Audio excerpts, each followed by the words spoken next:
ഇന്നലെയാണ് കാന്തപുരം അബൂബക്കർ മുസ്ലിയാർ പ്രധാനമന്ത്രി നരേന്ദ്രമോദിയെ കണ്ടത്. അദ്ദേഹത്തിന്റെ സമാധാനത്തിനായുള്ള ഇടപെടലുകളെ പ്രശംസിച്ച കാന്തപുരം മറ്റൊന്ന് അതിനുശേഷം ന്യൂസ് 8 പ്രത്യേക അഭിമുഖം നൽകിയിരുന്നു. അതിൽ നരേന്ദ്രമോദിയുടെ ഭരണത്തിൽ ഇന്ത്യയിൽ മുസ്ലിങ്ങൾക്ക് സുരക്ഷിതത്വം മാത്രമാണ്, യാതൊരു പ്രശ്നവുമില്ല എന്ന് പറഞ്ഞു വെക്കുന്നത് വലിയ ചർച്ചയാവുകയാണ് ഇസ്ലാമിക ലോകത്ത്. ഇതടക്കം നിരവധി വാർത്തകളുണ്ട്. നമുക്ക് ആദ്യം തലക്കെട്ടുകൾ പരിശോധിക്കാം. മോദിയെ പ്രശംസിച്ച കാന്തപുരത്തിന്റെ വാക്കുകൾ ചർച്ചയാകുന്നു. ഇന്ത്യയിൽ മുസ്ലിങ്ങൾ സുരക്ഷിതരാണെന്നും മുസ്ലിങ്ങൾക്ക് രാജ്യത്ത് അരക്ഷിതാവസ്ഥയില്ലെന്നും ന്യൂസ് 18 बांग्लादेश के बारे में मेरे पता नहीं है, लेकिन हर दुनिया में अमन अमान होना चाहिए. മോദിയുമായി കൂടിക്കാഴ്ച നടത്തി രാജ്യാന്തര തലത്തിൽ സമാധാനം ഉറപ്പുവരുത്തുന്നതിൽ പ്രധാനമന്ത്രിയുടെ ഇടപെടലുകളെ പ്രശംസിച്ചു.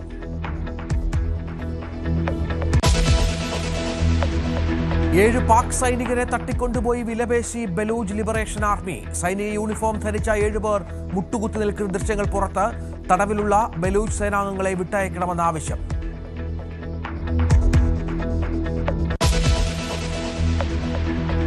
ഇന്ത്യക്കെതിരായ തോൽവിക്ക് പിന്നാലെ പാക് ടീമിനെതിരെ നിരാശയും അമർഷവും പുകയുന്നു. സീനിയർ താരങ്ങളെ പുറത്താക്കണമെന്ന ആവശ്യവുമായി മുൻ താരങ്ങൾ.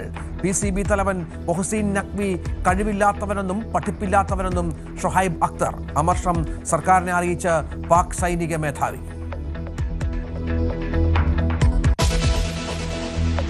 VD സതീശന്റെ പുതുയുഗ യാത്രയിൽ പങ്കെടുക്കുമെന്ന് A സുരേഷ്. മലമ്പുഴ മണ്ഡലത്തിൽ UDF സ്ഥാനാർത്ഥിയാകും. CPM-മായി അകന്ന പ്രേംകുമാർ ഇന്ന് കോൺഗ്രസ് വേദിയിൽ. പാലക്കാട്ട് PK ശശിയുടെ നീക്കങ്ങളും ശ്രദ്ധേയമാകുന്നു.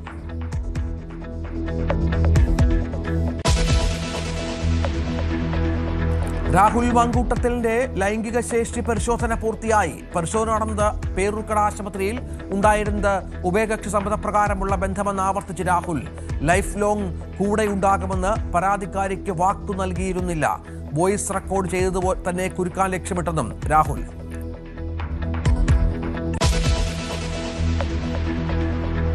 തമിഴ്നാട്ടിലെ DMK കോൺഗ്രസ് ബന്ധത്തിൽ കല്ലുകടി. പാർട്ടിക്കെതിരെ വിമർശനമുന്നയിച്ച കോൺഗ്രസ് ലോക്സഭാ ചീഫ് വിപ്പിനെതിരെ നടപടിയെടുക്കണമെന്ന് DMK. പരാമർശങ്ങളിൽ കോൺഗ്രസിലും അതൃപ്തി.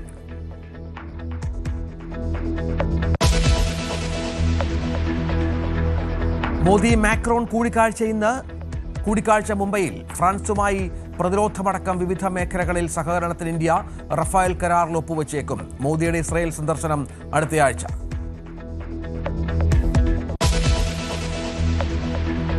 അയ്യപ്പ സംഘ വിവാദങ്ങൾക്കിടെ തിരുവിതാംകൂർ ദേവസ്വം ബോർഡിന്റെ നിർണായക യോഗം ഇന്ന്. സ്പോൺസർമാരും യോഗത്തിൽ. കണക്കുകളിലെ പൊരുത്തക്കേടുകൾ തിരുത്തി കോടതിയിൽ റിപ്പോർട്ട് നൽകാൻ നീക്കം. ശബരിമല സ്വർണ്ണക്കൊള്ള കേസിൽ മൊഴി നൽകാൻ നടൻ ജയറാം ഇന്ന് ED ഓഫീസിലെത്തും.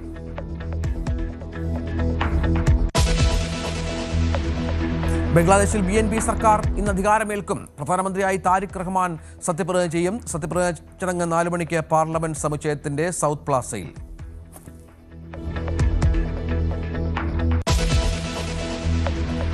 വളരെ പ്രധാനപ്പെട്ട ഒരു വാർത്തയിലേക്ക് തന്നെ ആദ്യം പോകണം. കാന്തപുരം AP അബൂബക്കർ മുസ്ലിയാർ കഴിഞ്ഞ ദിവസമാണ് പ്രധാനമന്ത്രി നരേന്ദ്രമോദിയുമായി കൂടിക്കാഴ്ച നടത്തിയത്. ഡൽഹിയിൽ രാവിലെ പ്രധാനമന്ത്രിയുടെ ഓഫീസിലായിരുന്നു ഇന്നലെ കൂടിക്കാഴ്ച ഉണ്ടായത്. അതിനുശേഷം അദ്ദേഹം ന്യൂസ് 8 ഒരു അഭിമുഖം നൽകി.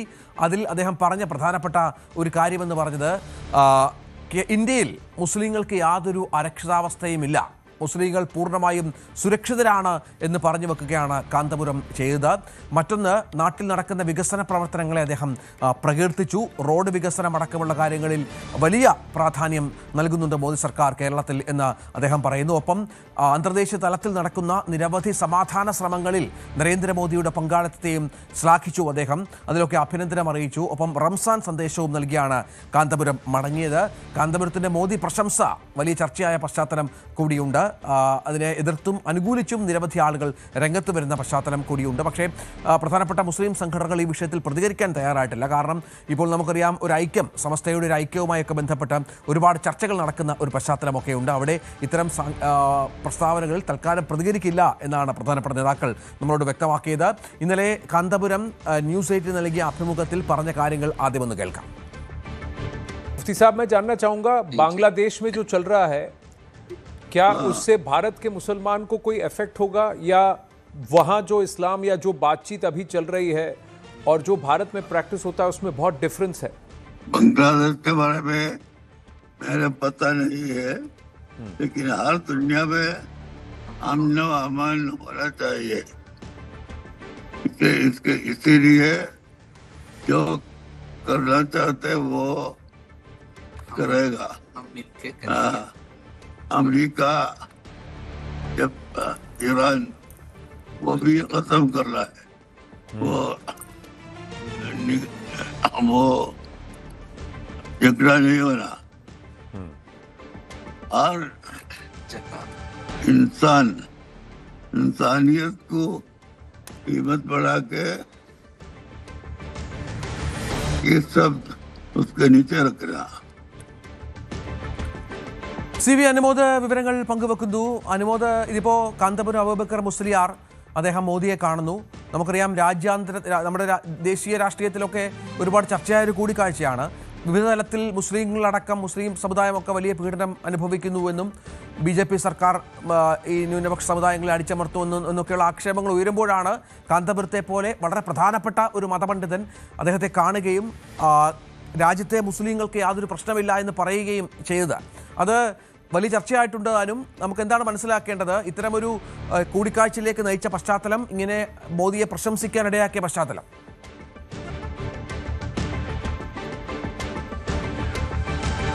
രഞ്ജിത്ത്, ഏറ്റവും പ്രധാനമായിട്ട് ഇതാദ്യമായിട്ടല്ല കാന്തപുരം AP അബൂബക്കർ മുസ്ലിയാർ ഏതെങ്കിലും ഒരു പ്രധാനമന്ത്രിയുമായി കൂടിക്കാഴ്ച നടത്തുന്നത് എന്നുള്ളതാണ്. അദ്ദേഹം എല്ലാ പ്രധാനമന്ത്രിമാരുമായിട്ടും കൂടിക്കാഴ്ച നടത്തിയിട്ടുണ്ട്. നരേന്ദ്രമോദിയായിട്ട് മുൻപ് സൂഫി സമ്മേളനത്തിന്റെ ഭാഗമായിട്ടും കൂടിക്കാഴ്ച നടത്തിയിട്ടുണ്ട്. പക്ഷേ ഈ ഘട്ടത്തിൽ ഈ കൂടിക്കാഴ്ചയുടെ പ്രസക്തി രണ്ട് തരത്തിലാണ്. ഒന്ന്, AP അബൂബക്കർ മുസ്ലിയാരുടെ വിഭാഗം പറയുന്നത് പോലെ അവർ നടത്തിയ കേരള യാത്രയിൽ സ്വരൂപിച്ച അഭിപ്രായങ്ങളും നിർദ്ദേശങ്ങളും അത്തരത്തിൽ അവരുടേതായിട്ടുള്ള ചില നിവേദനങ്ങളും ഒക്കെ പ്രധാനമന്ത്രിക്ക് മുൻപാകെ സമർപ്പിക്കും. നേരത്തെ അത് മുഖ്യമന്ത്രിക്ക് മുൻപാകെ സമർപ്പിച്ചിട്ടുണ്ട്. സ്വാഭാവികമായിട്ടും പ്രധാനമന്ത്രിക്ക് മുൻപാകെയും അത്തരത്തിൽ അവരുടെ അഭിപ്രായ രൂപീകരണത്തിന്റെ ഭാഗമായിട്ടുള്ള വിവരങ്ങൾ സമർപ്പിക്കുക. അത് സമുദായത്തിന് വേണ്ടി നടത്തുന്ന ശ്രമങ്ങളുടെ ഭാഗമായിട്ടാണ് എന്നാണ് പറയുന്നത്. എപ്പോഴും ഭരിക്കുന്നവരുമായി അടുത്ത് നിൽക്കുന്ന ഒരു നിലപാടാണ്, അല്ലെങ്കിൽ ഭരിക്കുന്നവരോട് എതിർപ്പ് കാണിക്കാതെ സമുദായത്തിന്റെ അവകാശങ്ങളും സമുദായത്തിന് നേടിയെടുക്കേണ്ടതായ കാര്യങ്ങളും നേടിയെടുക്കാനുള്ള ശ്രമങ്ങളാണ് എപ്പോഴും നടത്തുന്നത് എന്നാണ് കാന്തപുരം വിഭാഗം പറയാറുള്ളത്. സ്വാഭാവികമായിട്ടും ഈ കൂടിക്കാഴ്ചയും അത്തരത്തിൽ തന്നെ വേണം കാണുവാൻ. സമുദായത്തിന് വേണ്ടിയുള്ള സമുദായത്തിന്റെ നേട്ടങ്ങൾക്കായി അല്ലെങ്കിൽ സമുദായത്തിന്റെ ആവശ്യങ്ങൾക്കായി ഭരിക്കുന്നവരുമായി അടുത്ത് നിൽക്കാനുള്ള ഒരു ശ്രമങ്ങളുടെ ഭാഗം തന്നെയാണ് ഈ കൂടിക്കാഴ്ച. പക്ഷേ ഇതിന് മറ്റൊരു രാഷ്ട്രീയം കൂടി നമ്മളിവിടെ കാണേണ്ടതുണ്ട്. ഒന്ന്, നിയമസഭാ തെരഞ്ഞെടുപ്പിന് ദിവസങ്ങൾ മാത്രമാണ് ബാക്കി നിൽക്കുന്നത്. ഓരോ തവണയും കാന്തപുരം AP അബൂബക്കർ മുസ്ലിയാരുടെ വാക്കുകൾ അത് തെരഞ്ഞെടുപ്പിൽ വലിയ സ്വാധീനം ഉണ്ടാക്കുന്ന ഒരു സാഹചര്യം നമ്മൾ കാണുന്നുണ്ട്. പലപ്പോഴും തെരഞ്ഞെടുപ്പിന്റെ ഗതി നിർണ്ണയിക്കുന്നതിൽ നിർണായകമാകുന്നത് ഇവരുടെ പല തീരുമാനങ്ങളുമാണ്.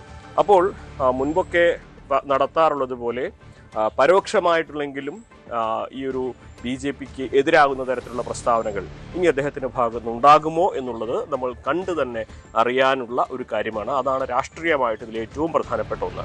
രഞ്ജിത്ത്, അതാണ് പ്രധാനപ്പെട്ട കാര്യം. ഇത് നമുക്കറിയാം അനുമോദ്, ഇതിനോട് മറ്റ് മുസ്ലിം സംഘടനകൾ ഈ പ്രസ്താവനയോട് യോജിക്കുമോ എന്നുള്ളത് പ്രത്യേകിച്ച് നമുക്കറിയാം. തിരിച്ചു വരാം. ശ്രീ KP റഹ്മത്തുള്ള നമ്മോടൊപ്പം ടെലിഫോൺ ലൈനുണ്ട്. ശ്രീ KP റഹ്മത്തുള്ള, രാജ്യത്ത് മുസ്ലിങ്ങൾക്ക് യാതൊരു അരക്ഷിതാവസ്ഥയുമില്ല, അവരൊക്കെ വളരെ സേഫായി ആണ് രാജ്യത്ത് ജീവിക്കുന്നത് എന്ന് പറഞ്ഞു വെക്കുകയാണ്. നമുക്കറിയാം സമസ്തയുമായി ബന്ധപ്പെട്ട് ഒരു ഐക്യത്തിൻ്റെയൊക്കെ കാഹളം മുഴങ്ങുകയും ചർച്ചകൾ ആരംഭിച്ചു എന്ന് പറയുകയൊക്കെ ചെയ്യുന്ന പശ്ചാത്തലത്തിലാണ് ഇതിനൊക്കെ മുൻകൈ എടുക്കുന്ന ഒരാളെന്ന നിലയിൽ കാന്തപുരത്തിൻ്റെ ഈ പ്രസ്താവന വരുന്നത്. ഇത് എല്ലാ മുസ്ലിം സംഘടനകളുടെയും നിലപാടിനോട് ഒരു വൈരുദ്ധ്യമുള്ള ഒരു പ്രസ്താവന കൂടിയല്ലേ? എന്താണ് താങ്കൾ മനസ്സിലാക്കുന്നത്? കാന്തപുരം AP അബൂബക്കർ മുസ്ലിയാർ സമസ്ത കേരള ജമിയത്തുൽ ഉലമ എന്ന് പറയുന്ന ഒരു മതസംഘടനയുടെ നേതാവാണ്.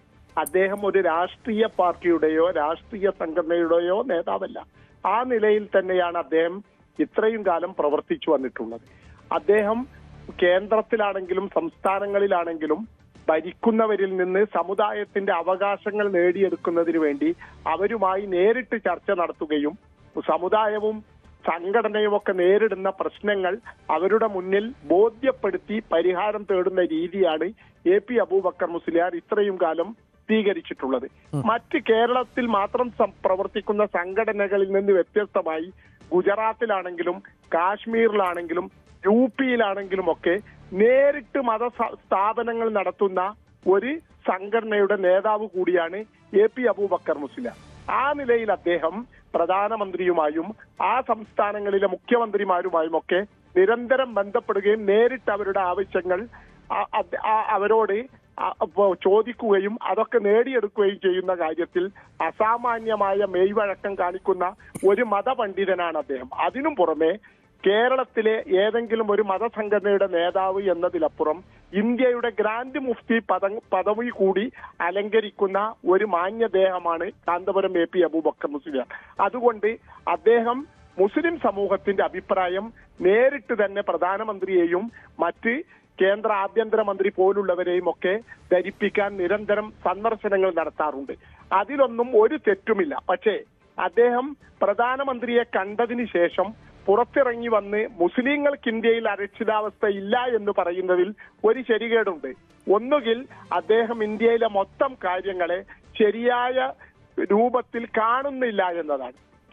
ഇന്ത്യയിലെ മുസ്ലിങ്ങൾക്കും BJP ഗവൺമെന്റും നരേന്ദ്രമോദി സർക്കാരിന്റെയും പല നിലപാടുകളോടും പല നീക്കങ്ങളോടും വളരെയേറെ ആശങ്കയും പ്രതിഷേധവുമുണ്ട് എന്നത് സത്യമാണ്. പൗരത്വ രജിസ്റ്റർ ആണെങ്കിലും മറ്റ് നിയമപരത്തിൽ പാർലമെന്റിൽ പാസാക്കുന്ന മുസ്ലിങ്ങളുമായി ബന്ധപ്പെട്ട നിയമങ്ങളിലുമാണെങ്കിലുമൊക്കെ മറ്റ് മുസ്ലിം സംഘടനകൾക്ക് വളരെ ശക്തമായ വിയോജിപ്പുള്ള ഒരു ഘട്ടത്തിലാണ് ഇന്ത്യയിലെ മുസ്ലിങ്ങൾക്ക് ഒരരക്ഷിതാവസ്ഥയും ഈ കേന്ദ്ര ഭരിക്കുന്ന ഗവൺമെന്റിലില്ല എന്ന് അബൂബക്കർ മുസ്ലിയാർ പറയുന്നത്. ജയിലുകളിൽ, നിയമങ്ങളിൽ, അതുപോലെ ബുൾഡോസർ രാജ് എന്ന് തുടങ്ങി മുസ്ലിം സമൂഹം കടുത്ത പ്രതിസന്ധിയിലാണ് ഇന്ത്യയിൽ എന്നത് തന്നെയാണ് സത്യം. അത് മറ്റൊരർത്ഥത്തിൽ ഈ കാര്യങ്ങളെ മനസ്സിലാക്കാതെയാണോ AP അബൂബക്കർ മുസ്ലിയാർ അങ്ങനെ ഒരു അഭിപ്രായം പറഞ്ഞത് എന്ന ആശങ്ക മുസ്ലിം സംഘടനകൾക്കും ഇവിടെ കാര്യങ്ങളെ കാണുന്ന രാഷ്ട്രീയ നിരീക്ഷകർക്കുമൊക്കെ ഉണ്ട് എന്നതാണ് സത്യം. നേരത്തെ പറഞ്ഞ റഹ്മത്തുള്ള ഇവിടെ ഈ സമസ്തയുമായി ബന്ധപ്പെട്ട ഒരു ഐക്യത്തിന്റെ ചില ചർച്ചകൾ അതിന്റെ ഒരു പ്രാരംഭഘട്ടമൊക്കെ ആയിട്ടുണ്ട്. ഇതിൽ അഭിപ്രായ വ്യത്യാസങ്ങൾ അങ്ങോട്ടും ഇങ്ങോട്ടും ഉണ്ടായെങ്കിൽ പോലും ഇപ്പോൾ ഞാൻ സമസ്തയുടെ ചില നേതാക്കന്മാരെയൊക്കെ ഈ വിഷയവുമായി ബന്ധപ്പെട്ട് വിളിച്ചിരുന്നു. അവരൊക്കെ പറഞ്ഞത് ഇപ്പോൾ ഒരു ഐക്യത്തിൻ്റെ ഒരു സമയമല്ലേ, ഞങ്ങളിതിൽ പ്രതികരിക്കുന്നില്ല, ഞങ്ങൾക്ക് വ്യത്യസ്തമായ അഭിപ്രായങ്ങളാണ്, പക്ഷേ പരസ്യമായി ഞങ്ങൾ സംസാരിക്കുന്നില്ല എന്നുള്ളതാണ്. അങ്ങനെ പരസ്യമായി സംസാരിക്കുന്നില്ല എങ്കിൽ പോലും അസ്വസ്ഥതയുണ്ട് ഈ പ്രസ്താവന എന്നുള്ളതിൻ്റെ വ്യക്തമായ തെളിവ് കൂടിയല്ലേ അത്? AP അബൂബക്കർ മുസ്ലിയാരുടെ പ്രസ്താവനയെ പിന്തുണച്ച് ഇന്ത്യയിലെയോ കേരളത്തിലെയോ മറ്റൊരു മുസ്ലിം സംഘടനയും രംഗത്ത് വന്നിട്ടില്ല എന്നതിൽ നിന്ന് തന്നെ അദ്ദേഹം പറഞ്ഞ അഭിപ്രായത്തോട് സമുദായത്തിലെ ആളുകൾക്ക് അഭിപ്രായ വ്യത്യാസമുണ്ട് എന്നത് വളരെ തീർച്ചയാണ്. എന്നാൽ സമസ്തയിലെ സുന്നികളുടെ ഐക്യം എന്ന മൗലിക പ്രധാനമായ ഒരു വിഷയം മുന്നിലുള്ളത് കൊണ്ട് മാത്രമാണ് ഞങ്ങൾ പ്രതികരിക്കാതിരിക്കുന്നത് എന്നാണ് മറ്റ് പ്രതികരണങ്ങളിൽ നിന്ന് മനസ്സിലാക്കുന്നത്. എന്നാലും ഇങ്ങനെയൊക്കെയാണെങ്കിലും ശരിയായ ദിശയിൽ കാര്യങ്ങളെ മനസ്സിലാക്കി AP ഉസ്താദ് അഭിപ്രായം തിരുത്തുകയോ അല്ലെങ്കിൽ കൂടുതൽ വ്യക്തത അടുത്ത ദിവസങ്ങൾ വരുത്തുമെന്നാണ് ഞാൻ പ്രതീക്ഷിക്കുന്നത്. ശരി, നന്ദി പ്രതികരിച്ചതിന്. CV അനുമോദ് തുടരുന്നുണ്ട്. അനുമോദ്, നമ്മൾ ഈ സമസ്ത ഐക്യവുമായി ബന്ധപ്പെട്ട് ചർച്ചകൾ നടത്തുകയാണ് കഴിഞ്ഞ ദിവസം. ഞാനിപ്പോൾ സമസ്തയുടെ നേതാക്കന്മാരുമായൊക്കെ സംസാരിച്ചപ്പോൾ അവർക്കും ഈ പറഞ്ഞ പ്രസ്താവനയിൽ അതായത് കാന്തപുരത്തോട് യോജിക്കുന്ന രീതിയല്ല. ഏതെങ്കിലും തരത്തിൽ കാന്തപുരം ഇങ്ങനെ നിലപാടെടുക്കുന്നത് ഐക്യത്തെ അല്ലെങ്കിൽ ഇങ്ങനെ നിലപാടിന് ഈ ഐക്യവുമായി ബന്ധപ്പെട്ട് കുറച്ചുകൂടെ മുൻപോട്ട് പോകുമ്പോൾ കാന്തപുരത്തിന് തിരുത്തി പറയേണ്ടി വരുമോ എന്ന കാര്യങ്ങൾ കൂടി ഒന്ന് പരിഗണിക്കണമല്ലോ.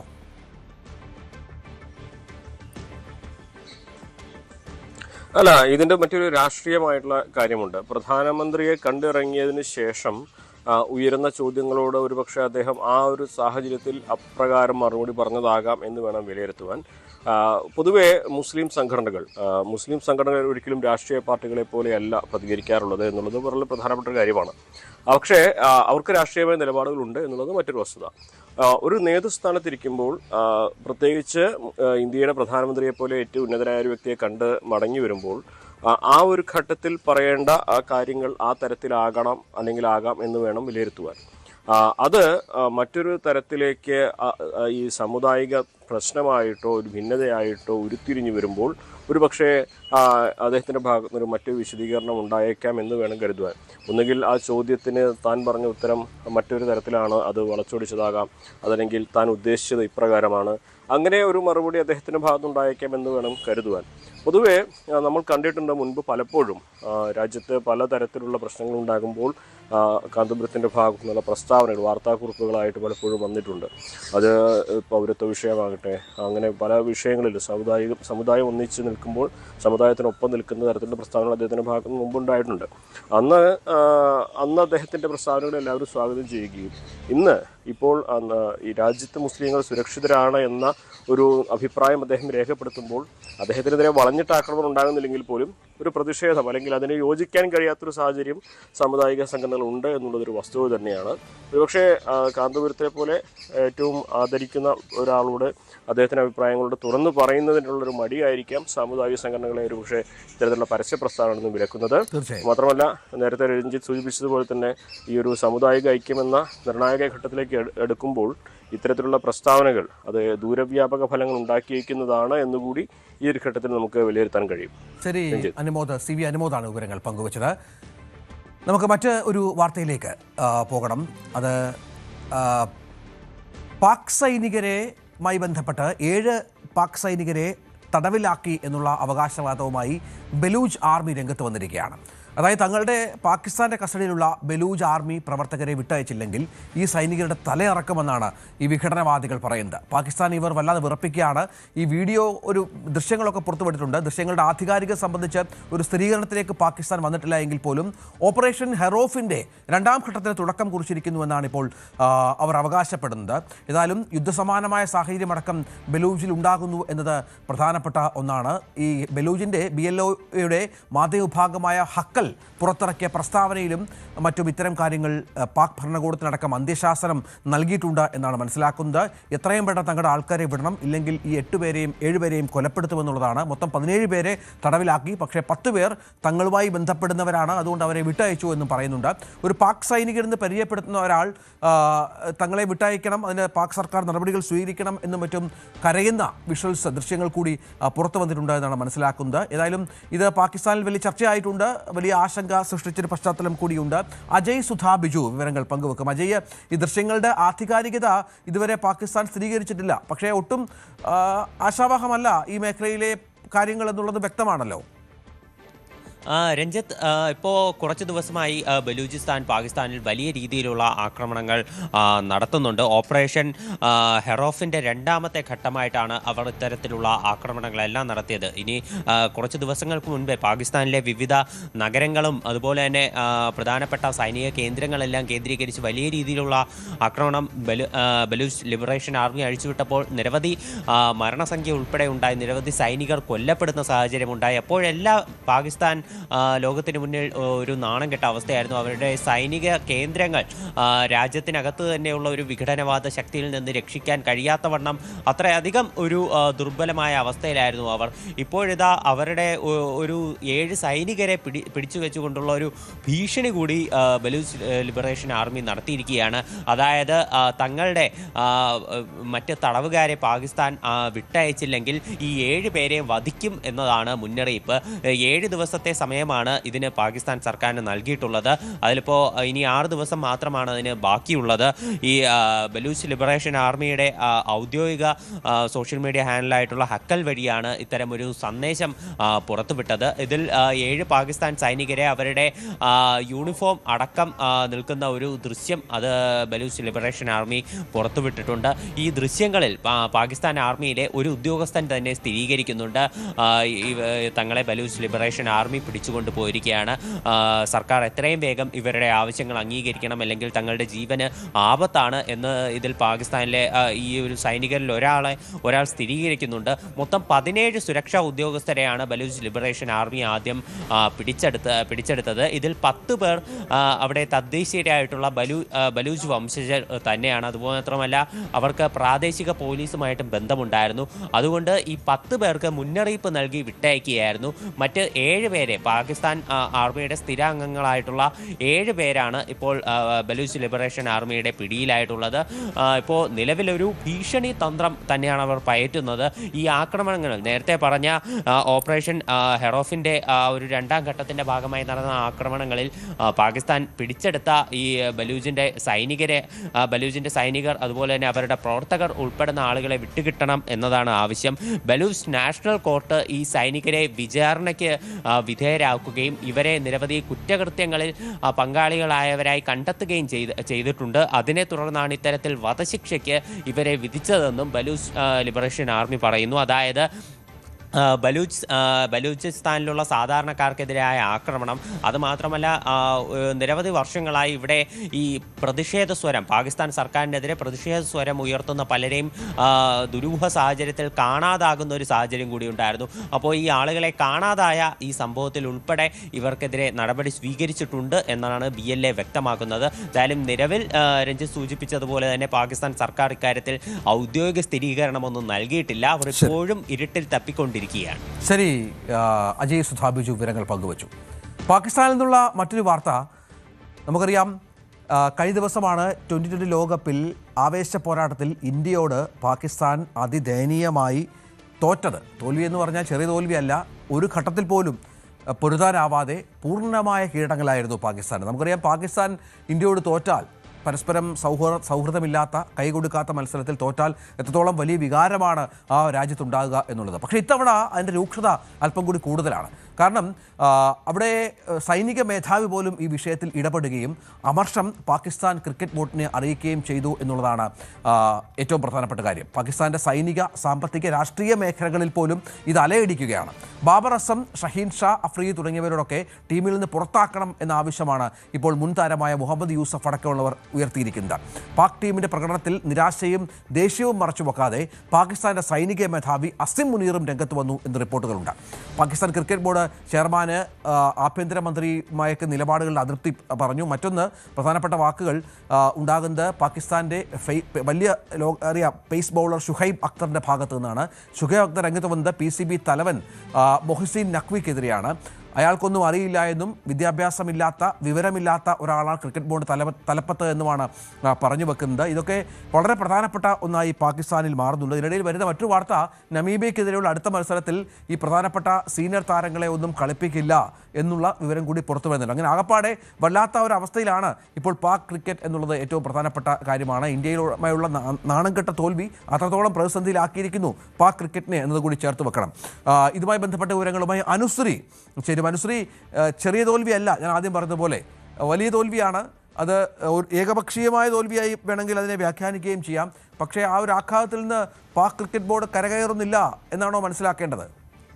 അതേ രഞ്ജിത്ത്, 2020 ലോകകപ്പിൽ ഇന്ത്യക്കെതിരെ ഉണ്ടായ തോൽവി പാകിസ്ഥാനിൽ വലിയ തരത്തിലുള്ള ചർച്ചകൾക്കാണ് ഇപ്പോൾ വഴിവെച്ചിരിക്കുന്നത്. അത് ക്രിക്കറ്റ് പ്രേമികൾക്കിടയിൽ മാത്രമല്ല, സൈനിക, സാമ്പത്തിക മേഖലയിൽ അടക്കം പാകിസ്ഥാനെതിരെ വലിയ തരത്തിലുള്ള വിമർശനം ഇപ്പോൾ അവിടെ നിന്നും ഉയരുന്നു എന്നുള്ളതാണ് എടുത്തു പറയേണ്ട കാര്യം. പ്രധാനമായും PCBക്കും PCB മേധാവിയായിട്ടുള്ള മൊഹസിൻ നഖ്വിക്കുമെതിരെ വലിയ തരത്തിലുള്ള വിമർശനങ്ങൾ ഉണ്ടാകുന്നു എന്നുള്ള കാര്യങ്ങളാണ് ഇപ്പോൾ പുറത്തു വരുന്നത്. അതിൽ എടുത്തു പറയേണ്ട കാര്യം എന്ന് പറയുന്നത്, മുൻ താരമായ മുഹമ്മദ് യൂസഫ് ഒരു വിമർശനം ഉന്നയിച്ചിട്ടുണ്ട്. അത് ചില താരങ്ങളെ ഈ ടീമിൽ നിന്നും ഒഴിവാക്കണമെങ്കിൽ മാത്രമേ ഇനി കളിയിൽ വിജയിക്കാൻ, ഇനി മറ്റു മത്സരങ്ങളിൽ വിജയിക്കാൻ ടീമിന് സാധിക്കൂ എന്നുള്ള തരത്തിലുള്ള വിമർശനങ്ങളൊക്കെയാണ് ഉന്നയിച്ചിരിക്കുന്നത്. അത് പ്രധാനമായും വിമർശനം ഉന്നയിച്ചിരിക്കുന്നത് 2 താരങ്ങൾക്കെതിരെയാണ്.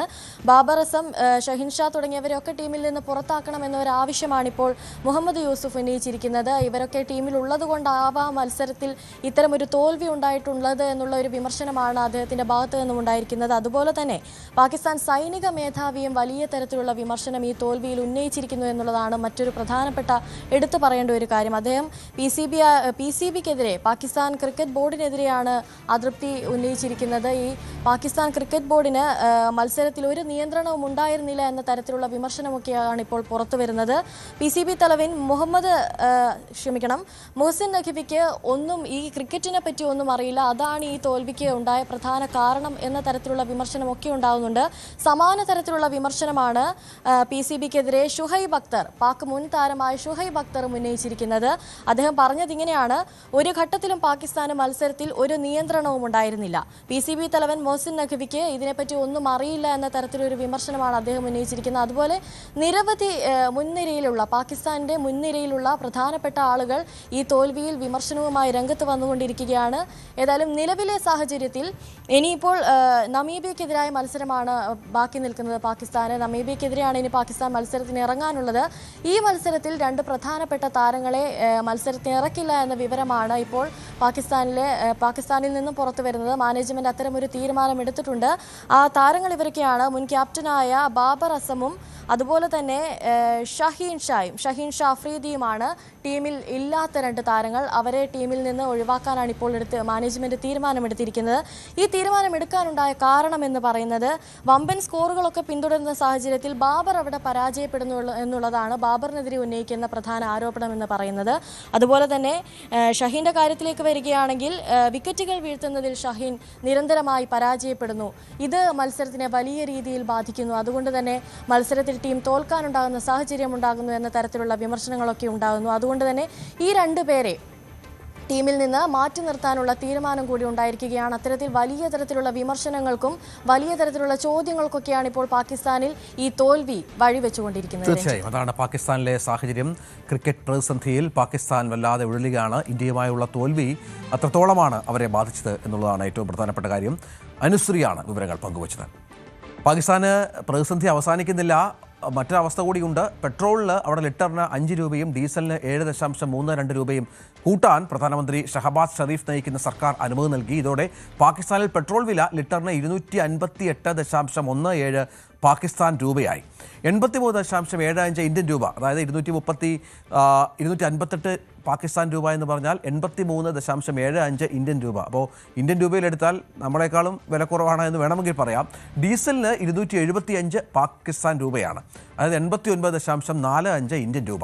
നിലവിൽ നിത്യോപയോഗ സാധനങ്ങളുടെ വിലക്കയറ്റവും പണപ്പെരുപ്പവും വല്ലാതെ പ്രതിസന്ധിയിലാക്കിയിരിക്കുന്ന ഒരു രാജ്യം കൂടിയാണ് പാകിസ്ഥാൻ. അവിടെ ഇന്ധന വിലക്കയറ്റം കൂടി വരുമ്പോൾ അത് കൂടുതൽ ആഘാതം സൃഷ്ടിക്കുകയാണ്. നിലവിലെ ഇന്ധന വില വർധനവ് കേവലം ഗതാഗത ചെലവ് മാത്രമല്ല, അവശ്യ വസ്തുക്കളുടെ വില, കൂടുതൽ പേർ തൊഴിലെടുക്കുന്ന കാർഷിക മേഖലയുടെ ഉൽപ്പാദന ചെലവ് എന്നിവയും സാരമായി ബാധിക്കുന്നുണ്ട്. പ്രൈവറ്റ് സെക്രട്ടറി ആയിരുന്ന സുരേഷ് മലമ്പുഴയിൽ UDF സ്ഥാനാർത്ഥിയാകുമെന്നുള്ള അഭ്യൂഹങ്ങൾ ശക്തമാകുന്നു. യാത്രയിൽ സുരേഷ് ജാഥയിൽ പങ്കെടുക്കും എന്ന് അദ്ദേഹം വ്യക്തമാക്കിയിട്ടുണ്ട്. ഇന്നാണ് പാലക്കാട് എത്തുക. അവിടെ പാലക്കാട് ഒരു പക്ഷേ മലമ്പുഴ മണ്ഡലത്തിൽ അല്ലെങ്കിൽ പാലക്കാട് ടൗണിൽ എത്തുമ്പോഴായിരിക്കും അത്തരത്തിൽ ഒരു പങ്കെടുക്കൽ ഉണ്ടാവുക എന്നാണ് മനസ്സിലാക്കേണ്ടത്. സുരേഷ് അല്പസമയം മുമ്പ് മാധ്യമങ്ങളോട് സംസാരിച്ചു. സുരേഷിൻ്റെ വാക്കുകളിലേക്ക്. പങ്കെടുക്കാനാണ് ആലോചിക്കുന്നത്. ബഹുമാനപ്പെട്ട പ്രതിപക്ഷ നേതാവ് ക്ഷണിച്ചിരുന്നു, രമേശ് ചെന്നിത്തല സാർ ക്ഷണിച്ചിരുന്നു, ഉന്നത നേതാക്കൾ ക്ഷണിച്ചിരുന്നു. സ്വാഭാവികമായിട്ടും ആ യാത്രയിൽ ഞാൻ പങ്കെടുക്കും. പാലക്കാട് വെച്ച് യാത്രയിൽ ഞാൻ പങ്കെടുക്കും. പാലക്കാട് വെച്ച് ആ ജാഥയിൽ VD സതീശൻ നയിക്കുന്ന ജാഥയിൽ ഞാൻ പങ്കെടുക്കും. താങ്കൾക്ക് അത്ര UDFന്റെ ആശയങ്ങളോട് ഒത്തുപോകാൻ പറ്റുമോ? അല്ല, ഞാൻ എൻ്റെ സ്വന്തം നിലപാട് ഇപ്പോഴും കാത്തുസൂക്ഷിക്കുന്ന ആളാണ്. കാരണം ഇടതുപക്ഷ മനസ്സ് കേരളത്തിലുണ്ടാവണം. ഇടതുപക്ഷം ശോഷിക്കാൻ പാടില്ല, ഇടതുപക്ഷത്തിന് മൂല്യച്യുതി സംഭവിക്കാൻ പാടില്ല എന്ന് വിശ്വസിക്കുന്ന ആയിരക്കണക്കിന് ആൾക്കാരിൽ ഒരാളാണ് ഞാൻ. ആ മൂല്യച്യുതിക്ക് സംഭവിച്ചാൽ പാർട്ടി ഉണ്ടാവും, ജനങ്ങളുണ്ടാവില്ല. അല്ലല്ല, ഞാൻ കോൺഗ്രസ് ചേരില്ല, പറഞ്ഞല്ലോ. കോൺഗ്രസ് ചേരില്ല എന്ന് ഞാൻ അവരോട് ആദ്യഘട്ടത്തിൽ തന്നെ പറഞ്ഞു. ഞാൻ കോൺഗ്രസ് ചേരില്ല, ഒരു പാർട്ടിയിൽ ചേരാൻ ഉദ്ദേശിക്കുന്നില്ല. ഇല്ല, ഞാൻ അവരെന്നെ വിളിച്ചിരുന്നു. ഞാനുമായിട്ട് നല്ല സമ്പർക്കം ഉള്ള ആളുകളാണ്. എന്നെ വിളിച്ചിരുന്നു. ആ കൺവെൻഷൻ ആലോചിക്കുന്നു എന്നോട് പറഞ്ഞു. ഞാൻ പങ്കെടുക്കില്ല എന്ന് അവരോട് അറിയിച്ചിട്ടുണ്ട്. UDF സ്വതന്ത്രമാകാൻ പ്രയാസം ഇല്ലാത്ത അവർ അങ്ങനെ സംസാരിച്ചിട്ടുണ്ട്. തീരുമാനിക്കേണ്ടവരാണ്. നമുക്ക് പ്രശ്നമില്ല. ഞാൻ എന്നോട് ആദ്യഘട്ടത്തിൽ തന്നെ പറഞ്ഞതാണ്. ഞാൻ അവരോട് പറഞ്ഞാണ് ഞാൻ കോൺഗ്രസ് ചെയ്യില്ല. അത് വേണ്ട, സുരേഷിന് എന്താണോ താല്പര്യം അതനുസരിച്ച് ഞങ്ങൾ സംവിധാനം ഉണ്ടാക്കി തരാം എന്ന് പറഞ്ഞു. ആലോചിക്കട്ടെ എന്ന് പറഞ്ഞിട്ടുണ്ട്. അവർ സംസാരിച്ചത് ഉന്നത നേതാക്കൾ തന്നെയാണ്. പേര് ഞാനിപ്പോൾ ഡിസ്ക്ലോസ് ചെയ്യുന്നില്ല. പ്രയാസമില്ല, പറയാം. ഇടതുകോട്ടയായ മലമ്പുഴയിലാണ് സുരേഷ് സ്ഥാനാർത്ഥിയാകുമെന്നുള്ള വിവരങ്ങൾ പുറത്തുവരുന്നത്. വലിയ നേട്ടം അവിടെ ഉണ്ടാകും. നമുക്കറിയാം UDF 3ാം സ്ഥാനത്തുള്ളൊരു മണ്ഡലം കൂടിയാണ് മലമ്പുഴ. സുരേഷിന് അത്ര അപരിചിതമായ മണ്ഡലമല്ല. VS-നൊപ്പം ദീർഘകാലം മലമ്പുഴയിൽ പ്രവർത്തിച്ചിട്ടുള്ള ഒരു ആൾ കൂടിയാണ് സുരേഷ്. പക്ഷേ സുരേഷിനെ പോലെ ഒരു കടുത്ത ഇടതുപക്ഷ മുഖമുള്ള ആൾ UDF-ലേക്ക് വരിക എന്ന് പറയുന്നത് അത് നേട്ടമാകുമെന്ന് അവർ വിശ്വസിക്കുന്നു. CB അനുമോദുണ്ട്. അനുമോദ്, സുരേഷ് ഏതാണ്ട് മത്സരിക്കുമെന്ന് പറഞ്ഞു വെക്കുകയാണ്. VD സതീശനും രമേശ് ചെന്നിത്തലയും ഒക്കെയാണ് തുടർച്ചയായി സുരേഷുമായി ബന്ധപ്പെട്ടുകൊണ്ടിരിക്കുന്നത്. എന്ത് പ്രതീക്ഷിക്കണം? മലമ്പുഴയിൽ UDF സ്ഥാനാർത്ഥി സുരേഷ് തന്നെയാണോ?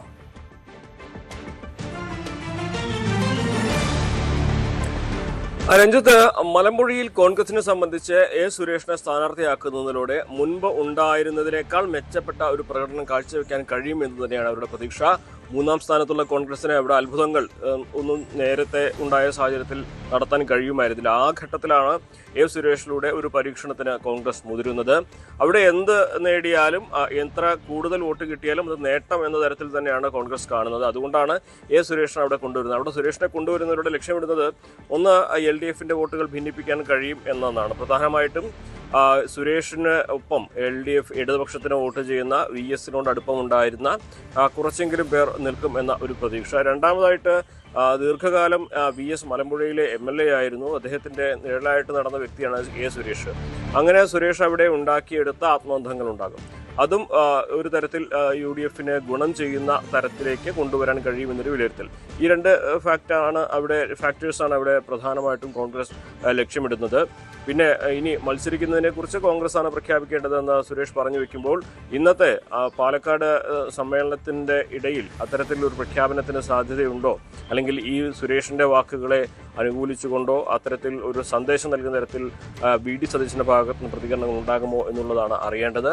നിലവിൽ സുരേഷ് മത്സരിക്കാൻ തയ്യാറാണ് എന്ന് വ്യക്തമാക്കി കഴിഞ്ഞു. ഇനി മറുപടി പറയേണ്ടത് കോൺഗ്രസ് നേതൃത്വമാണ്. കോൺഗ്രസ് നേതൃത്വം തന്നെ സമീപിച്ചിരുന്നു. പക്ഷേ തനിക്ക് ഒരിക്കലും അവിടെ മെമ്പർഷിപ്പ് എടുക്കാനോ ഇടത് ആശയങ്ങൾ പൂർണ്ണമായും വിട്ടൊഴിഞ്ഞ് കോൺഗ്രസിനൊപ്പം പോകാനോ കഴിയില്ല എന്ന് പറയുമ്പോൾ, സുരേഷിൻ്റെ സൗകര്യം പോലെ തീരുമാനിക്കുക എന്ന് പറയുമ്പോൾ അതൊരു ഓപ്പൺ ചെക്കാണ് എന്ന് തന്നെ വേണം കരുതുവാൻ. അങ്ങനെ ഒരു പരീക്ഷണത്തിന് അവിടെ കോൺഗ്രസ് തയ്യാറെടുക്കുമ്പോൾ സ്വാഭാവികമായിട്ടും നിലവിൽ മൂന്നാം സ്ഥാനത്ത് പോയ ഒരു മണ്ഡലത്തിൽ അവിടെ സാധിക്കാവുന്ന എല്ലാ നേട്ടങ്ങൾക്കും ഇത് ഒരു വഴി തുറക്കുന്നു എന്ന് തന്നെ വേണം കോൺഗ്രസിൻ്റെ ഭാഗത്തുള്ള വിലയിരുത്തൽ. എന്നാണെങ്കിലും ഇന്നത്തെ വൈകുന്നേരം നടക്കുന്ന സമ്മേളനമാണ് പ്രധാനപ്പെട്ട ഒരു കാര്യം. VD സതീശൻ ഈ കാര്യങ്ങളോട് എങ്ങനെ പരസ്യമായിട്ടുള്ള ഒരു പ്രതികരണം എങ്ങനെ ഉണ്ടാകും, സ്ഥാനാർത്ഥി പ്രഖ്യാപനം ഉണ്ടാകുമോ അതോ സ്ഥാനാർത്ഥിയാക്കുമെന്ന സൂചനകൾ ഉണ്ടാകുമോ എന്നുള്ള കാര്യങ്ങളൊക്കെ തന്നെയാണ് ഇനി അറിയേണ്ടത്. തീർച്ചയായും അതിലേക്ക് പോകണം. അതേസമയം 11 വർഷമായി പാർട്ടി പുറത്താക്കിയിട്ട് മറ്റൊരു പാർട്ടിയിൽ ചേരുന്ന കാര്യത്തെക്കുറിച്ച് ചിന്തിച്ചിട്ടില്ല എന്നായിരുന്നു സുരേഷ് പറഞ്ഞത്. ഈ സുരേഷ് പോയാൽ ഒന്നും സംഭവിക്കില്ല എന്നാണ് CPM-ന്റെ സംസ്ഥാന സെക്രട്ടറി MV ഗോവിന്ദൻ പറഞ്ഞത്.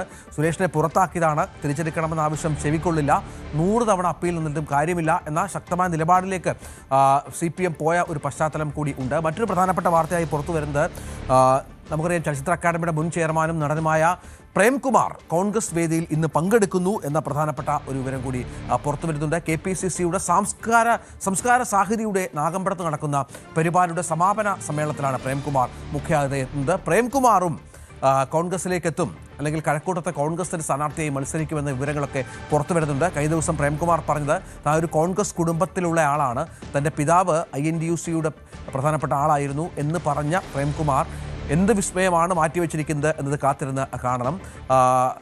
ഡാൻ കുര്യൻ വിവരങ്ങളുമായി ചേരുക. ഡാന്, കോൺഗ്രസ് പ്രതീക്ഷിക്കുന്നുണ്ടോ പ്രേംകുമാർ കഴക്കൂട്ടത്ത് സ്ഥാനാർത്ഥിയാകുമെന്ന്? കഴക്കൂട്ടത്ത് നമുക്കറിയാം നല്ലൊരു സ്ഥാനാർത്ഥിയെ കോൺഗ്രസ് UDF ലക്ഷ്യം വെക്കുന്ന ഒരു സ്ഥലം കൂടിയാണ്. BJP-ക്കൊക്കെ വലിയ സ്വാധീനമുള്ള ഒരു മണ്ഡലമാണ്.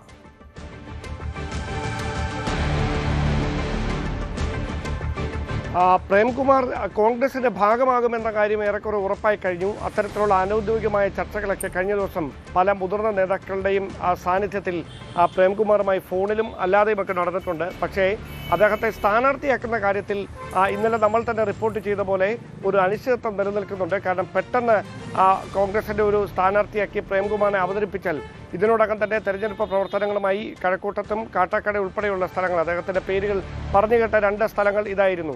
അവിടെയൊക്കെ ഒരു പടി മുമ്പോട്ട് പോയിട്ടുണ്ട്. കാരണം ഔദ്യോഗികമായി പ്രഖ്യാപനങ്ങളൊന്നും നടന്നിട്ടില്ല എങ്കിൽ കൂടി പാർട്ടി നിർദ്ദേശത്തിൻ്റെ അടിസ്ഥാനത്തിൽ അവിടെ വലിയ തരത്തിൽ ഒരു ഈ ഗൃഹസന്ദർശനമടക്കം മുമ്പോട്ട് പോകാൻ പാർട്ടിക്ക് കഴിഞ്ഞിട്ടുണ്ട്. അങ്ങനെ ഒരു സ്ഥലത്ത് പെട്ടെന്ന് പ്രേംകുമാറിനെ സ്ഥാനാർത്ഥിയാക്കി അവതരിപ്പിച്ചാൽ അത് നിലവിൽ അത്തരം പ്രവർത്തനങ്ങളുമായി മുമ്പോട്ട് പോയവരുടെ മനോവീര്യം തകർക്കുമോ എന്നൊരു ആശങ്കയാണ് ജില്ലയിൽ നിന്നുള്ള മുതിർന്ന നേതാക്കൾക്കുള്ളത്. അവർ അക്കാര്യം സംസ്ഥാന നേതാക്കളെ, പ്രതിപക്ഷ നേതാവിനെയും അതോടൊപ്പം KPCC അധ്യക്ഷനെയും KC വേണുഗോപാൽ ഉൾപ്പെടെയുള്ള ഹൈക്കമാൻഡ് പ്രതിനിധികളെയൊക്കെ അറിയിച്ചിട്ടുണ്ട്.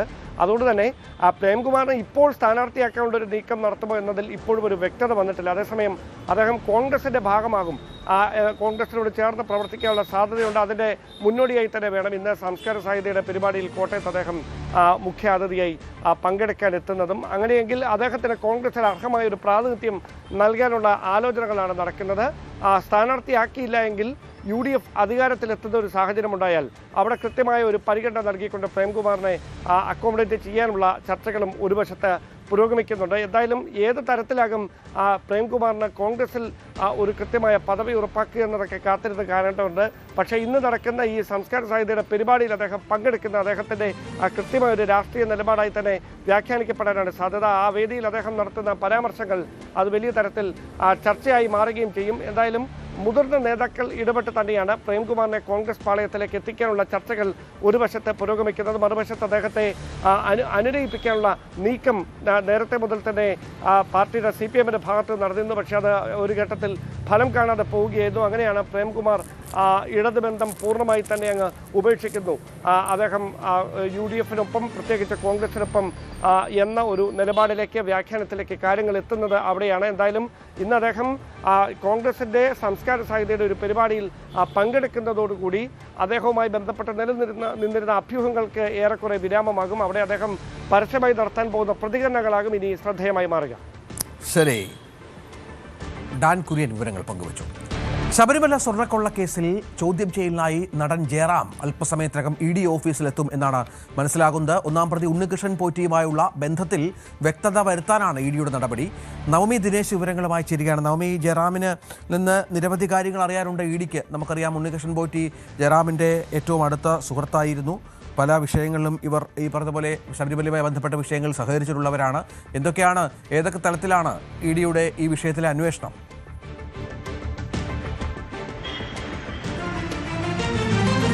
ഞാനിപ്പോൾ ED ഓഫീസിന് മുന്നിലാണ് നിൽക്കുന്നത്. 10 മണിയോടുകൂടി ജയറാമിനോട് ഹാജരാകാനാണ് ED നിർദ്ദേശം നൽകിയിരിക്കുന്നത്. അതിന്റെ അടിസ്ഥാനത്തിൽ ജയറാം എത്തുമെന്നാണ് നമ്മൾ പ്രതീക്ഷിക്കുന്നത്. ഇതുവരെയും അത്തരത്തിലുള്ള വിവരങ്ങളാണ് ലഭിച്ചിരിക്കുന്നത്. എന്തായാലും അന്വേഷണത്തോട് സഹകരിക്കാമെന്ന് നേരത്തെ തന്നെ അദ്ദേഹം ഉദ്യോഗസ്ഥരോട് വ്യക്തമാക്കുകയും ചെയ്തിട്ടുണ്ട്. നമുക്കറിയാം, ഈ ഉണ്ണികൃഷ്ണൻ പോറ്റിയും ജയറാമും തമ്മിലുള്ള ചില ദൃശ്യങ്ങൾ, ഫോട്ടോകൾ പുറത്തു വന്നതിന് പിന്നാലെയാണ് ഈ സ്വർണ്ണക്കൊള്ളയിൽ ജയറാമിന് ഏതെങ്കിലും പങ്കുണ്ടോ എന്ന തരത്തിലുള്ള ഒരു വാർത്തകളൊക്കെ പുറത്തു വന്നത്.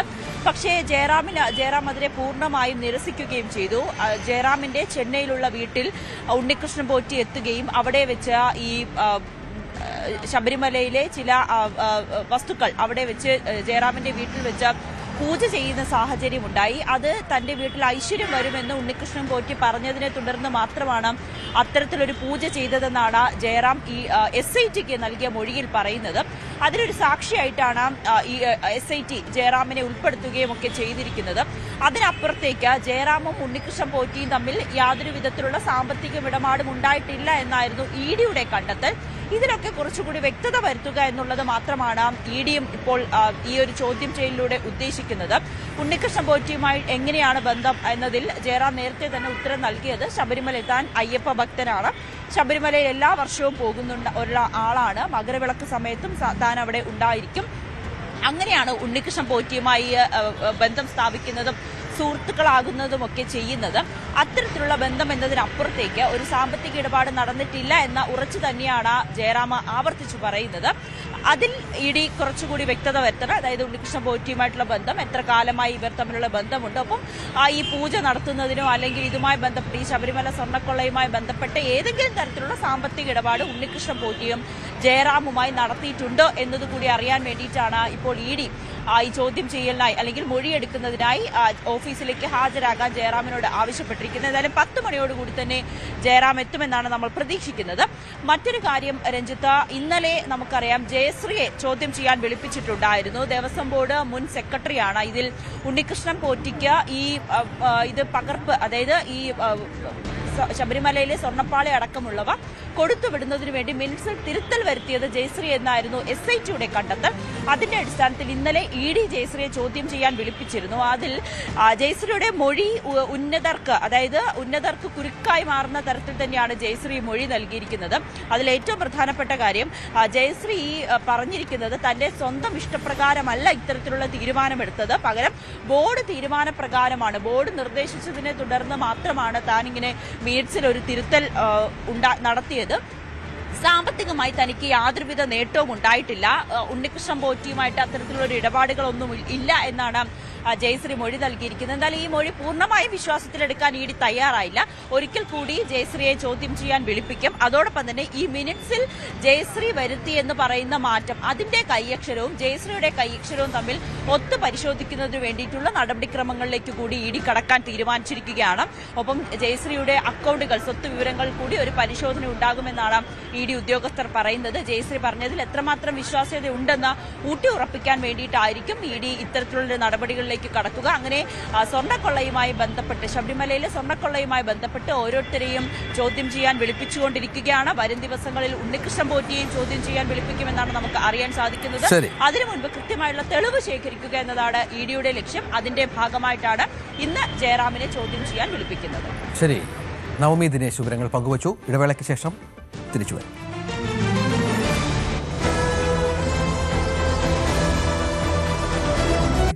2 പേർ മരിച്ചു എന്ന ഞെട്ടിപ്പിക്കുന്ന വാർത്തയാണ് ഇപ്പോൾ പുറത്തുവരുന്നത്.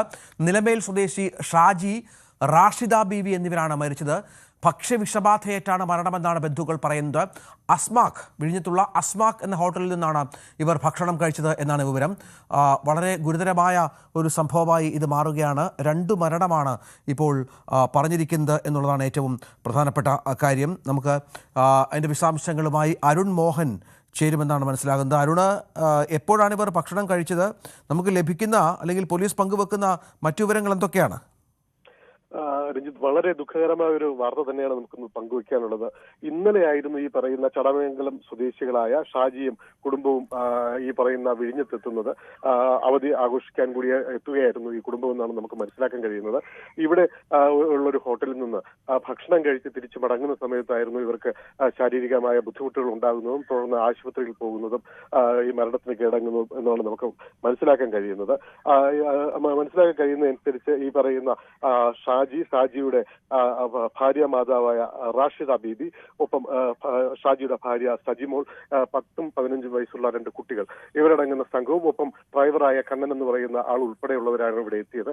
ഇവർ ഇവിടെ ഈ ഹോട്ടലിലെത്തി ഭക്ഷണം കഴിക്കുന്നു. കൊഞ്ച്, മീൻമുട്ട തുടങ്ങിയ കണവ തുടങ്ങിയ മത്സ്യവിഭവങ്ങളായിരുന്നു ഇവർ ഓർഡർ ചെയ്തതും കഴിച്ച് ഭക്ഷണം കഴിച്ച് സന്തോഷമായി പോകുമ്പോൾ പോകുന്ന വഴിക്കായിരുന്നു ഇവർക്ക് ശാരീരികമായ ബുദ്ധിമുട്ടുകൾ അനുഭവപ്പെടുന്നതായി മനസ്സിലാക്കുന്നത്. തുടർന്ന് ഇവർ ആശുപത്രിയിൽ സമീപിക്കുകയായിരുന്നു.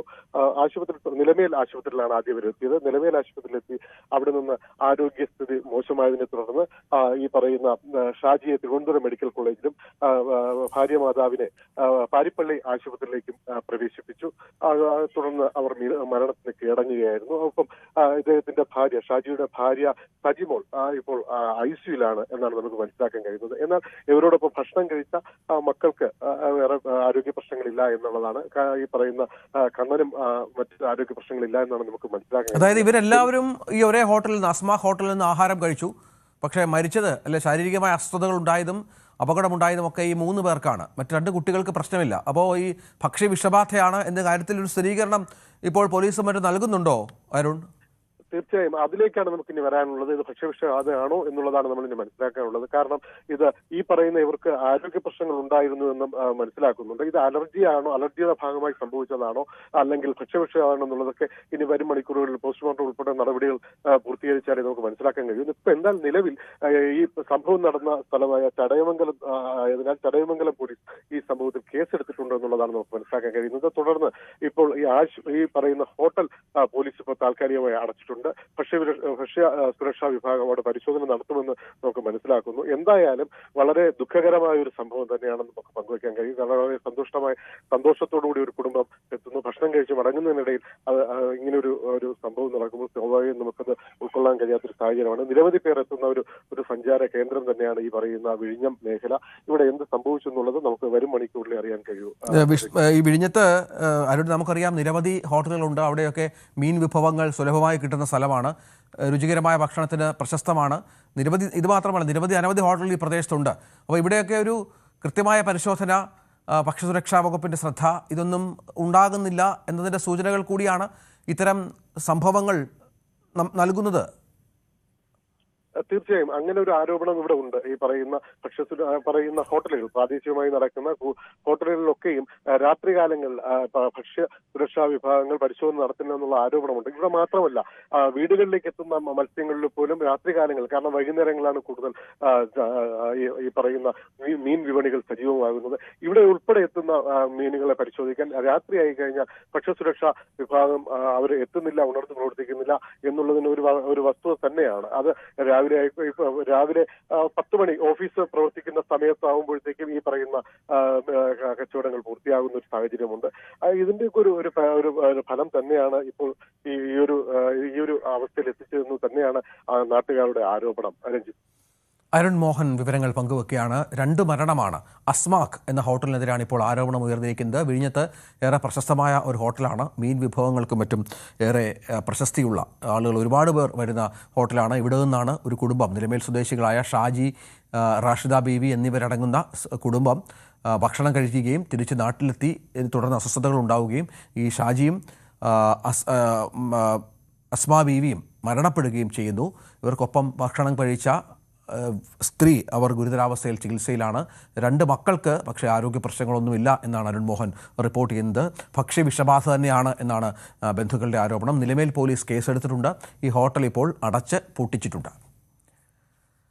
മറ്റു വാർത്തയിലേക്ക്. നിയമസഭാ തെരഞ്ഞെടുപ്പ് അടുത്തിരിക്കെ തമിഴ്നാട്ടിലെ DMK കോൺഗ്രസ് ബന്ധത്തിൽ കല്ലുകടി. പാർട്ടിക്കെതിരെ വിമർശനം ഉന്നയിച്ച കോൺഗ്രസ് ലോക്സഭാ ചീഫ് വിപ്പ് മാണിക്യം ടാഗോർ ഉൾപ്പെടെയുള്ള നേതാക്കൾക്കെതിരെ നടപടിയെടുക്കണമെന്നാണ് DMKയുടെ ആവശ്യം. പരാമർശങ്ങളിൽ കോൺഗ്രസിലും അതൃപ്തിയുണ്ട് എന്നാണ് മനസ്സിലാകുന്നത്. വിവാദങ്ങൾക്കിടെ PCC അധ്യക്ഷൻ സെൽവ പെരുംതുങ്കെ AICC അധ്യക്ഷൻ മല്ലികാർജ്ജുൻ ഖാർഗെയുമായി ചർച്ച നടത്തി.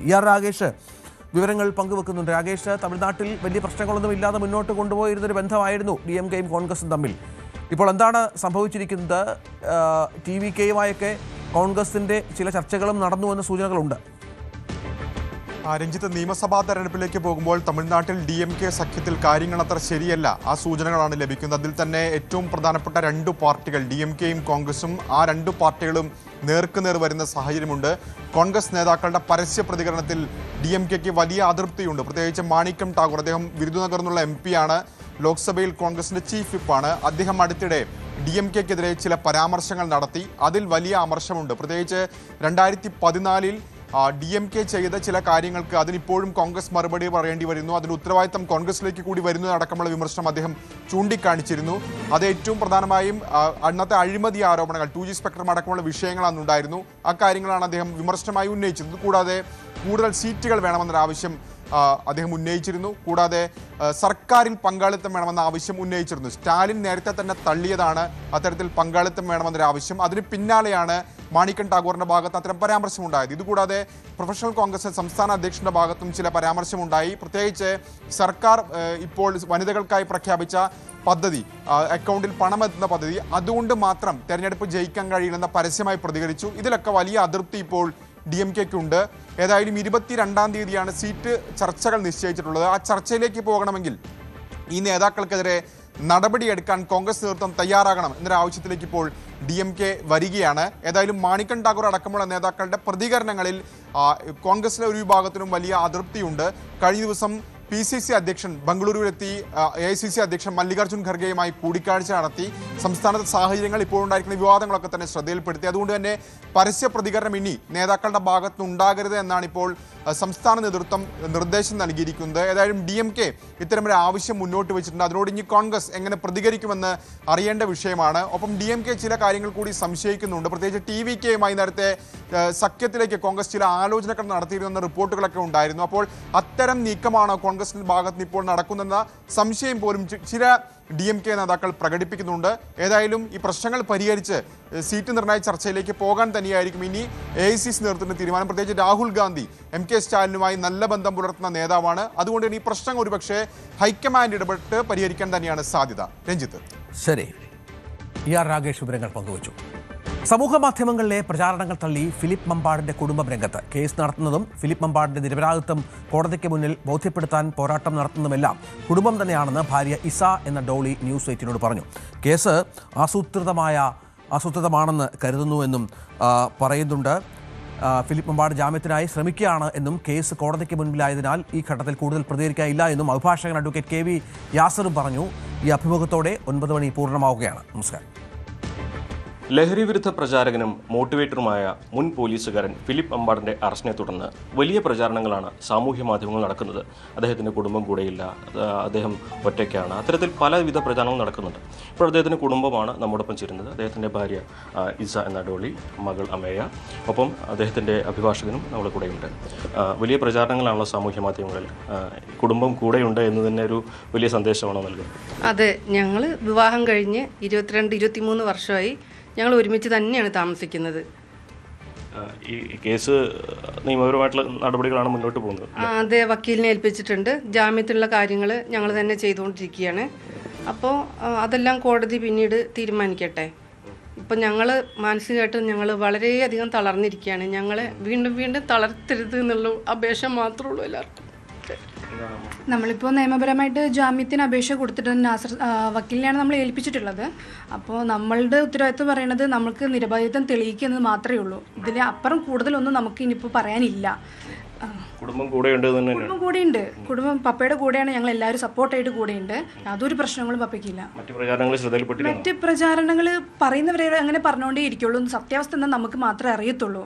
അപ്പോൾ ഇത് നമുക്കെന്ന് പറയുന്നത് കോടതിയുടെ മുമ്പിൽ തെളിയിക്കുക മാത്രമേ നമ്മളുടെ ഉത്തരവാദിത്തമേ ഉള്ളൂ. ഇപ്പോൾ അതിപ്പോൾ നല്ല രീതിയിൽ നടന്നുകൊണ്ടിരിക്കുന്നുണ്ട്. ഇപ്പോൾ അഭിഭാഷകൻ ശ്രീ യാസർ കൂടി നമ്മോടൊപ്പം ചേരുന്നുണ്ട്. എന്താണ് കേസിന്റെ നിലവിലൊരു?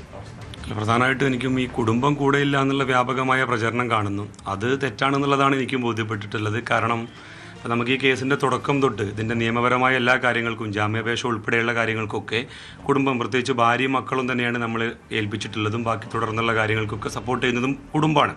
അപ്പോൾ അവർ ജാമ്യത്തിൽ ഇറക്കാൻ വേണ്ടിയിട്ടും അതുപോലെ തന്നെ ഇദ്ദേഹത്തിൻ്റെ പ്രതിയുടെ ആരോപിക്കപ്പെടുന്ന കുറ്റം അത് നിരപരാധിത്വം കോടതി മുമ്പാകെ തെളിയിക്കുക എന്നുള്ള ഉത്തരവാദിത്വം കൂടി എന്നിൽ ഏൽപ്പിച്ചിട്ടുണ്ട്. തീർച്ചയായിട്ടും നിയമപരമായി നമ്മളെ കൊണ്ട് സാധിക്കുന്ന തരത്തിൽ എത്രയും പെട്ടെന്ന് ജാമ്യത്തിൽ ഇറക്കുക എന്നുള്ളത് തന്നെയാണ് ഒരു അഭിഭാഷകൻ എന്നുള്ള രൂപത്തിൽ നമ്മൾ അതിനുവേണ്ടി ശ്രമിച്ചുകൊണ്ടിരിക്കുന്നത്. കേസിന്റെ സ്ഥിതി എങ്ങനെയാണ്? കേസിന്റെ കൂടുതൽ കാര്യങ്ങൾ ബഹുമാനപ്പെട്ട കോടതിയുടെ മുമ്പാകെ പരിഗണനയിലിരിക്കുന്ന ഒരു വിഷയം എന്നുള്ള രൂപത്തിൽ, ഒരു അഭിഭാഷകൻ എന്നുള്ള രൂപത്തിൽ എനിക്ക് അതിൻ്റെ മെറിറ്റിലേക്ക് കടക്കാൻ കഴിയില്ല. എന്നിരുന്നാൽ പോലും ഇവരുടെ കുടുംബമൊക്കെ പറയുന്നത് പോലെ ഇദ്ദേഹത്തിൻ്റെ നിരപരാധിത്വം ബഹുമാനപ്പെട്ട കോടതി മുമ്പാകെ തെളിയിക്കാൻ അതിൻ്റെ മാക്സിമം പരമാവധി നമ്മൾ ശ്രമിക്കും. ഈ പല പ്രചാരണങ്ങളും നടക്കുന്നത് താങ്കൾ ഫിലിപ്പ് സാറിൻ്റെ കൂടെയല്ല, വേറെയാണ് താമസിക്കുന്നത്, വീട്ടിലാരുമില്ല, അത്തരത്തിലുള്ള പ്രചാരണങ്ങളാണ്. എനിക്കൊരു ബിസിനസ് ഉണ്ട്. അതിൻ്റെ കാര്യത്തിന് ഞാൻ പോയിട്ട് ഞാൻ തിരിച്ചു വരാറുണ്ട്. അവിടെ അതിൻ്റെ കാര്യങ്ങൾക്ക് വേണ്ടി അവിടെ നിൽക്കും. അത് കഴിയുമ്പോൾ ഞാൻ തിരിച്ചു വരും. പിന്നെ എല്ലാവരും പറയുന്നത് കുടുംബ പ്രശ്നങ്ങൾ, എല്ലാ വീട്ടിലുള്ള കുടുംബ പ്രശ്നങ്ങൾ പോലെ തന്നെ ഞങ്ങളുടെ വീട്ടിലും ഉണ്ട്. അതിപ്പോൾ ചോദിക്കുന്നത് നിങ്ങളുടെ വീട്ടിലും കാണും. അത് സ്വാഭാവികമല്ലേ. കുടുംബത്തിൽ പ്രശ്നങ്ങളിൽ കുടുംബം ഇല്ല, അത്രയേ ഉള്ളൂ അതിൻ്റെ കാര്യം. ഈ കേസ് ആസൂത്രിതമാണ് അങ്ങനെ എന്തെങ്കിലും കരുതുന്നുണ്ട് പരാതിയെ കുറിച്ച്? അങ്ങനെ നമുക്ക് തോന്നുന്നുണ്ട്. ഇനിയിപ്പോൾ എന്താണെന്ന് വെച്ചാൽ കേസ് നടക്കട്ടെ. കാരണം കോടതി മുമ്പിലിരിക്കുന്നതുകൊണ്ട് പല കാര്യങ്ങളും പറയാൻ കഴിയുകയില്ല. പക്ഷേ കുടുംബം അദ്ദേഹത്തിൻ്റെ കൂടെയുണ്ട്. അതല്ലാതെയുള്ള പ്രചാരണങ്ങൾ പച്ചക്കള്ളമാണെന്നാണ് അദ്ദേഹത്തിൻ്റെ കുടുംബവും അഭിഭാഷകനും വ്യക്തമാക്കുന്നത്. അഖിൽ വോട്ടുപാറയ്ക്കൊപ്പം CV അനുമോദ്, ന്യൂസ് 18.